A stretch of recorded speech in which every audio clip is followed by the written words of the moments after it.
Hi everyone, welcome back to our channel.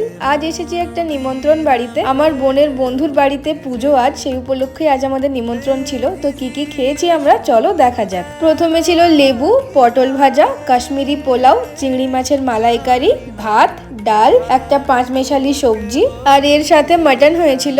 আমাকে আর বোনকে আরো 2টো চিংড়ি মাছ দিয়েছিল, আর 2টো দিয়েছিল কাতলা মাছ।